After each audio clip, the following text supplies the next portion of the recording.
Hi, so I thought I would speak to you today about how to get that job. All right. Now, a lot of you know that I have, before the last two permanent roles, been a career contractor for, um, a good 20 years in the ICT industry. And believe it or not, I had and still do have a fear of interviews. Reason being, when I had an interview with the government department years ago, they put me through to the second round of interviews, but I had to put a presentation together, and I didn't have the confidence to put that presentation together. So I got a little help. I practiced the presentation on my own and in front of a mirror and that sort of thing. And I really only had it was the very next day that the second interview was happening. So I didn't have a lot of time to prepare and to get myself up to the level that I wanted to be at. And so when I was in that interview, I put so much pressure on myself, it wasn't funny. And through doing that, my nerves played up. I had fears kicking in. I forgot some of the lines which I had written and which I had actually rehearsed previously. And, I still thought it went okay. But the feedback that I got after that was that, the first interview was, amazing. Second interview, they couldn't actually offer me the role because of the presentation. And I think the reason why the presentation went sort of downhill was because of the fact that I have a fear of public speaking, a fear of presenting in front of people, as well as a fear of interviews. A fear that people won't like me, that they won't hire me. So I have these fears and I put so much pressure on myself. When it comes to the interviews, it's not funny. Now, what I have learnt throughout the years, though, is that an interview is a two-way conversation. And an interview is, two ways. There is basically the employer who is looking to find out if you're a match for the role because they already think that you're really good on paper. And then there's you. And you should be in that interview talking to them like a normal human being, talking to them like you are who you are. And that means that you are interviewing them back. You are asking them the relevant questions to find out whether they are, the right fit for you. So you're asking them questions about culture, the job, the location, the project, if it's a project. You're asking them about the budget, you're asking them about the management, you're asking them about the team. You're asking them as many questions as possible so that you can get a feel for whether you actually want to work for them. Now, in the past, I have,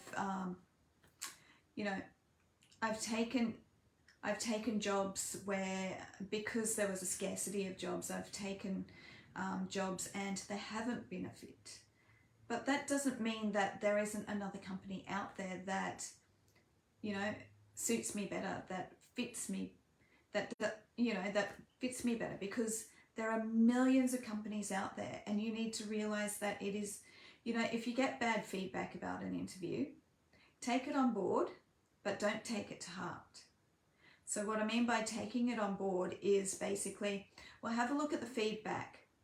Have a look at how you think the interview went, and write down on paper how you think you can improve on the interview for the next interview. Even if that means, for me, it was a matter of not overthinking things, not putting that much pressure on myself, thinking of it as, a general conversation, getting to know them and then getting to know you. not so much an interview. You know, they want to know about you, who you are, what you're about, where you've worked, what qualifications and skills you have. They want to know if you're a fit for their culture, so they'll be asking you cultural questions and questions on diversity. They'll be asking you, you know, questions on the role and how you think that you're a fit for the role. And at the end of the interview, be sure to do a closing 1 minute or less speech to actually let them know that you're interested in the role and that, you know, that you think that you would be a match for the role and why. Now, if that fails, then before the interview, take some rescue remedy. Now, rescue remedy is very, very good. I have been told that, you know,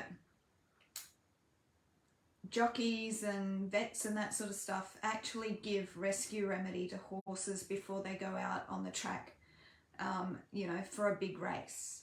It calms them down, it makes them more focused and more able to get out there without the jitters. So if it works for a horse, it'll work for you. Now, also, don't be afraid of, you know, going for a new job.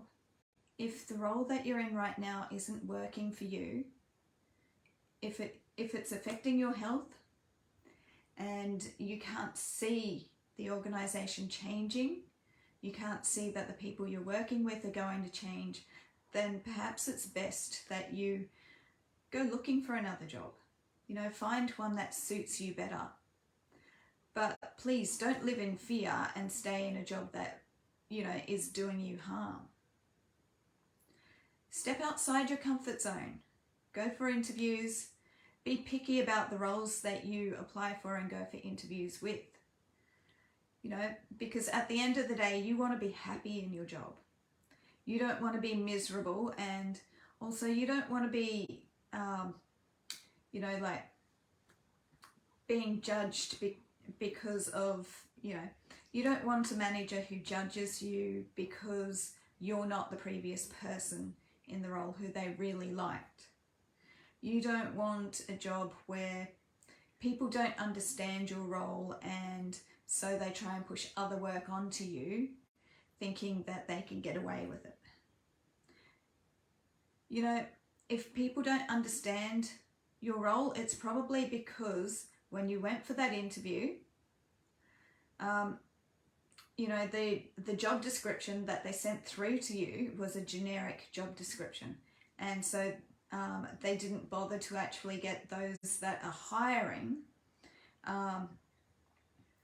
you know, they didn't bother to get them across what the role actually is and how it's going to work and how it's going to fit within the team that you'll be placed in.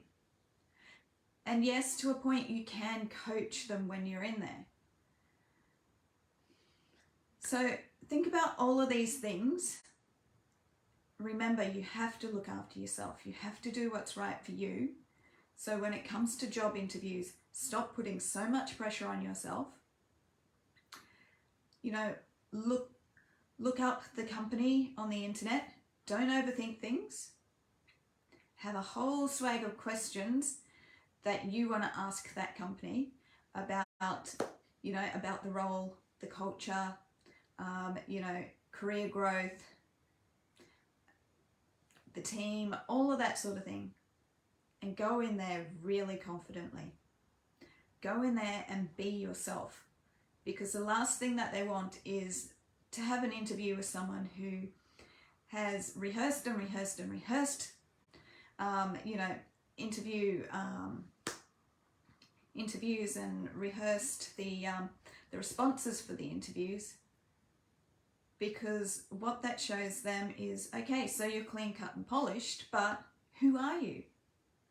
They won't know who you are.